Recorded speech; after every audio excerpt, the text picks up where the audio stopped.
Rangelands and pastures form the world's largest land use. Rangelands are often marginal lands for which livestock rearing is the most rational form of land use.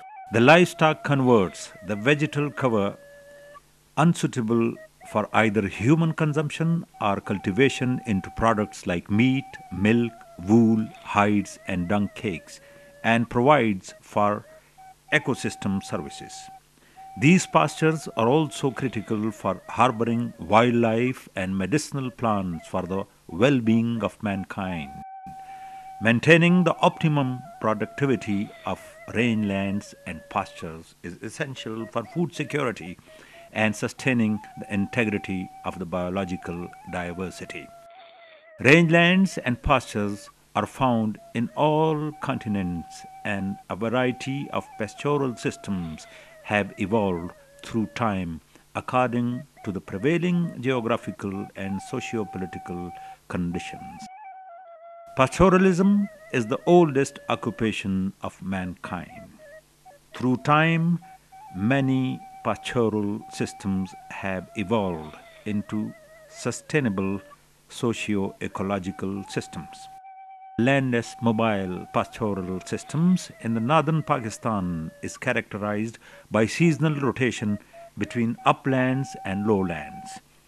The lowland pastures are spread over semi-mountainous tracts in Charsadda, Malakand, Bone, Mardan, Sawabi, and Haripur in the Khyber Pakhtunkhwa province and in parts of Attock and Rawalpindi, Punjab province. The upland pastures are spread over the mountains of Dir, Swat, Shangla districts, Kohistan, Batagram, and Mansehra in Khyber Pakhtunkhwa province.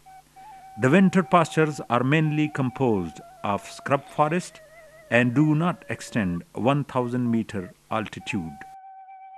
Upland pastures are grazed in summer and distributed between 3,000 to 4,500 meter elevations, and they contain alpine and subalpine grasses and bushes.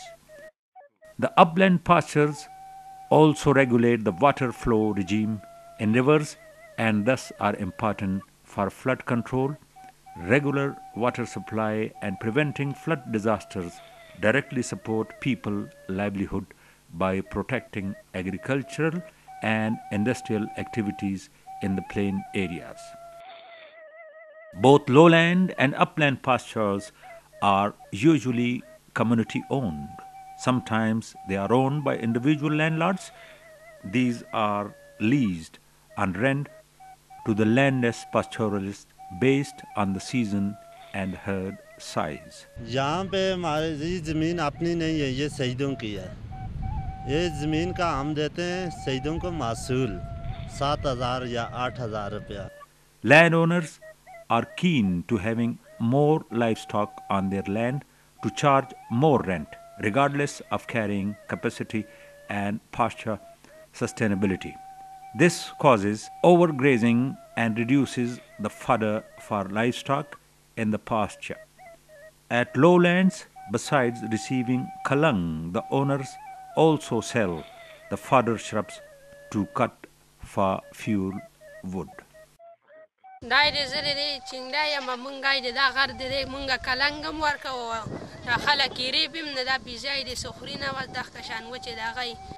In winter, fodder is scarcer, hence the Ajar purchase hay, crop residues, and leaf fall of trees. Livestock straggle on roads and lanes, feeding on untidy garbage piles. This results in higher incidence of livestock diseases, causing high mortality. In summer, fodder is abundant and helps livestock to recover weight and improve their health. The pastoralists can thus produce more butter in summer, which is stored for consumption during winter months.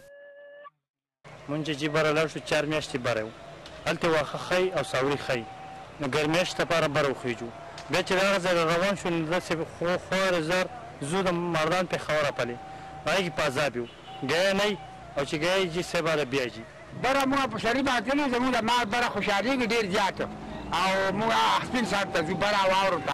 There are about 7,000 families having this transhuman lifestyle. They spend nearly 6 wintering months in the lowland scrubs where browsing and grazing is possible during winter. موږ راشه دلته بس یو ګډ بيزو د پاره دلته صرف جیمی موسم نه راځي وړي له دې خپل مرکز دلته بس دا دغه د کسانو کمیټه ورو کسان دي د سعودي هغه موږ واخلو په هغه کال له کومه په 3 لک روپیا غوښتي شپږ میاشتې لپاره. With the advent of spring season, the Ajars start moving towards upland pastures to spend 3 to 4 months on summer pastures. In the transhumance between lowland and upland, the Ajar travel 150 to 300 kilometers walking. This community lives in temporary dwellings, mud houses, houses made of piled stones, or tents often unsuitable for harsh climates and barely protecting the households and their livestock. They have very basic and simple livelihood. They routinely consume wild herbs collected in the vicinity of their houses or livestock products.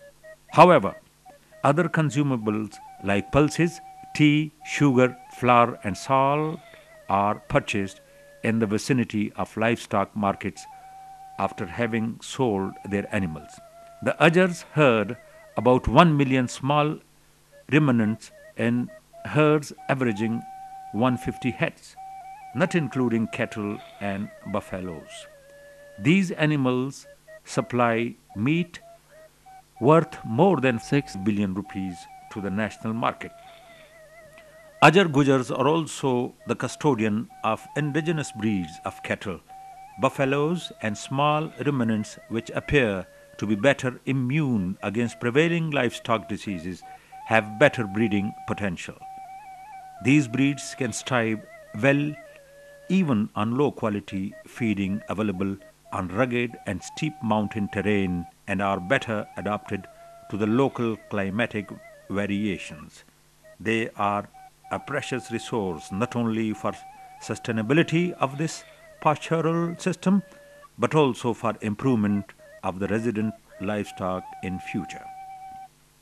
These breeds also have the ability to withstand the challenges resulting from changing climates. These adaptive traits are, however, threatened as a result of indiscriminate crossing with alien breeds and the absence of adequate governmental measures to preserve these genetic resource. Indigenous breeds of this pastoral system are at the verge of becoming extinct. The conservation of this resource is hence a pressing issue. पहले हमारे पास ये कागानी माल था छोटा छोटा, उस माल का एक तो वज़न कम था, एक ऊन उसका सही नहीं था। उसके बाद हमको ये दूसरा नस्ल मिल गया, ये हमने छोड़ा, इसका ऊन भी सही था, इसका खूबी भी और सही था, मतलब गोश्त में सही था, पर इसका कुछ मसाला ऐसे था, बीमारी शिमारी का इसका बार हमला ज़्यादा हो जाता था। एक ये बहुत नाजुक था, पर पहाड़ में नहीं जा सकता था। उसके बाद हमने ये ग़वानी था इस्तेमाल किया इसमें। ये ग़वानी का ये मसला है, ग़वानी एक तो तेज़ टूटता है, पहाड़ में भी जाता है, एक इसका जो नर होता है वो हमारा अच्छा बिक जाता है। कुर्बानी के दौर में इसका नर जो है वो अच्छा बिकता है, इस नर के लिए हमने ये दोगला किया है। The Ajars crossed their livestock breeds under the market influence. First, they crossed the local sheep with Rambulet to obtain quality wool with better return. But after 40 years, they came to know the harmful effects of this crossing. Now they are crossing it with Afghani breed, which currently has better market value. This haphazard crossing is very dangerous, keeping in view the changing climate. For Ajars, it will take 40 years more to know the harmful effects of this crossing. This strategy is very dangerous, especially in the fast-changing environmental condition when these indigenous breeds will be more required. Because these indigenous breeds are better adapted to the harsh environmental conditions. It is therefore critical to conserve all indigenous livestock breeds before they are completely vanished. Besides natural hazards, the Ajars confront many issues in both lowlands and uplands, including theft of animals, predation on livestock, coercion by landlords and animal dealers, and other social problems. They have limited, if any, veterinary coverage for their animals. The yearly mortality of their livestock is as high as 36% against the general rate of 5 to 10%. زمون مال 2-3 ساوري دي دلته دا چې ناجوړه شي که نه نو مونږ دوای واخلو ډاکټر نه مونږ له صحیح لکه سرکاري دوای نه میلاویږي مونږ له راکړي په پیسو هغه هم صحیح دوای نه وي زمونږ مال هغې سره ډېر لکه لږ کمزور وي نو هغه ډېر کمزور شي داسې دوای راکړي. The government of Khyber Pakhtunkhwa and Livestock and Dairy Development Department is looking into the matters of mortalities in the herds of these Ajars and Pastoralists very seriously, and we are taking certain steps, certain measures to control these mortalities. Some of these steps I can give it to you. We are improving the rapid response mechanism so that our teams can reach timely to those herds in case of outbreaks and take appropriate measures for the rapid and quick diagnosis of the disease, and then to adopt the control measures. Then we are looking into improving the vaccine coverage to these herds, and in that case we are also improving the cold chain mechanism. There is always a hue and cry about the quality of veterinary medicines and drugs. So we are taking regulatory mechanism and putting in place those mechanisms so that the quality of medicines and vaccines are improved. Then again, there is a need to improve the knowledge and awareness of these herders so that they can not only take some appropriate measures for the reduction of these mortalities themselves, but also we can ask them to consult the veterinarians and the local staff of the department in case of treating their animals, so that they could not make themselves the animals treated and then make some mortalities. And again, one problem is treating their animals in the pastures, the high upland pastures. So now we are deputing mobile veterinary clinics to those areas so that their animals are treated. And not only in the pastures, but also when they are on the move, we are taking some concrete steps so that their animals are looked after. Because of their mobility, Ajar Gujar also do not receive any health or education services for themselves and their children. They are deprived of social development because these facilities are mostly confined to settled population. हम तो सोचते हैं वो कर ही नहीं सकता, जो ये बकरी है ये तालीम नहीं करूँ देता, ये आम बुढ़ा हो गया, वो छोटा बच्चा जिधर गया इसको बोलता है तम बकरी सीखो, वो सीखता सीखता वो मैं मारे नालों नहीं बुढ़ा होगा जिससे जंगल में. Ajars sell small part of their livestock in markets by themselves. Most of the animals are sold to middlemen at loss. The market system in towns are ill coordinated, and it is very difficult for Ajars to obtain reasonable price of their stock. The non-availability of facilities for feeding, watering, shade and shelter for livestock in the markets results in exploitation of Ajar. The Ajars are often compelled to sell their livestock at a loss, since they can neither retain the animals at the market nor they can return them to the pastures.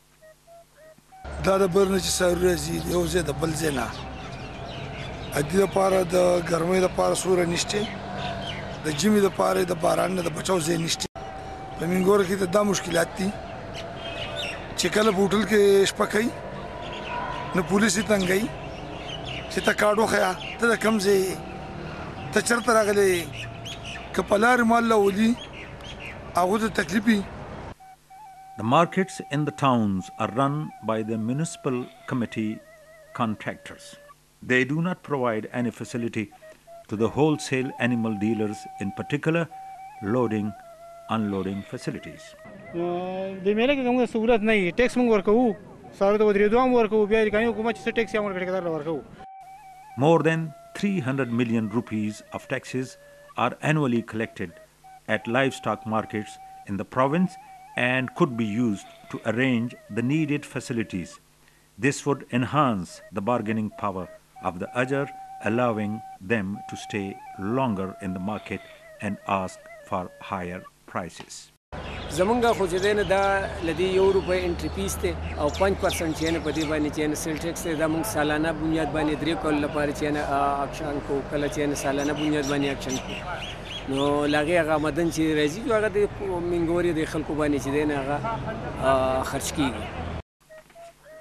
The supply of animals to the markets is higher in autumn and decreases towards spring. The greatest demand of animals is placed on the markets during the Eid al-Azha Muslim holiday, which is celebrated with sacrifice of animals. The variation in demand and supply causes significant fluctuation in livestock prices, often to the disadvantage of the Ajars. Till nearly some decades ago, this pastoral system was at equilibrium with the prevailing socio-ecological environment. This was working with trust and symbiotic relationship between the Ajars and sedentary landowner farmers at lowlands, uplands and along the transhuming routes.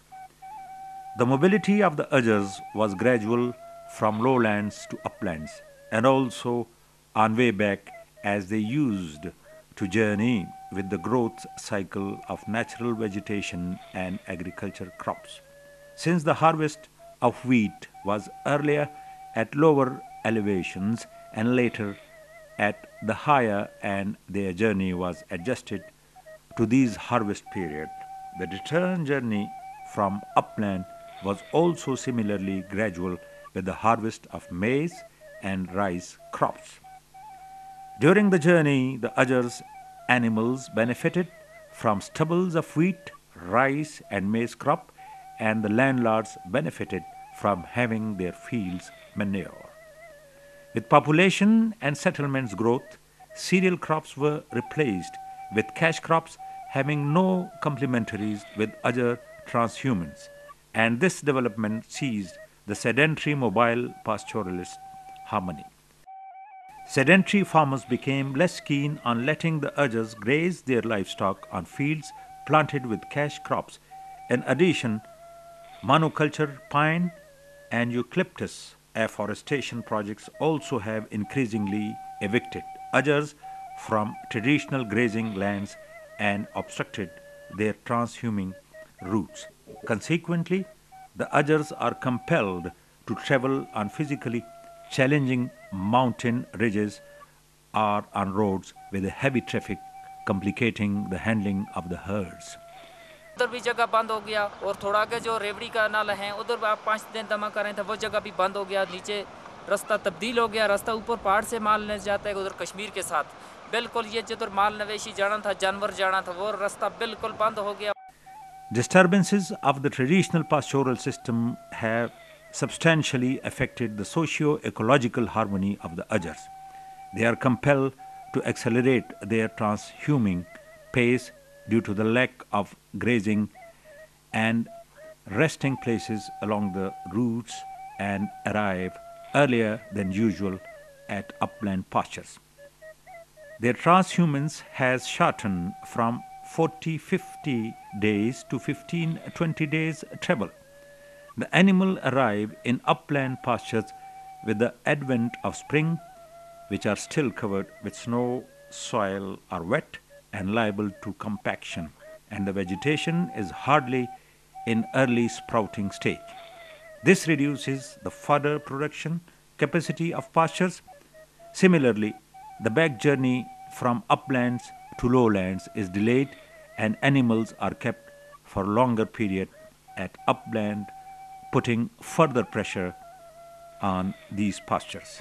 The ultimate overgrazing thus results in diminishing productivity and degradation of the upland pastures and their biodiversity.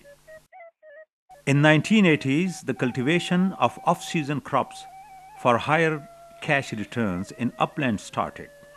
This led to reduction in key grazing area for Ajars.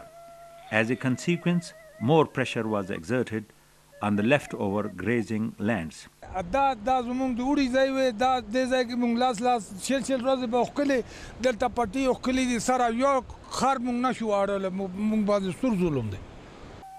This also created social tension between the landowner, farmer, and Ajars.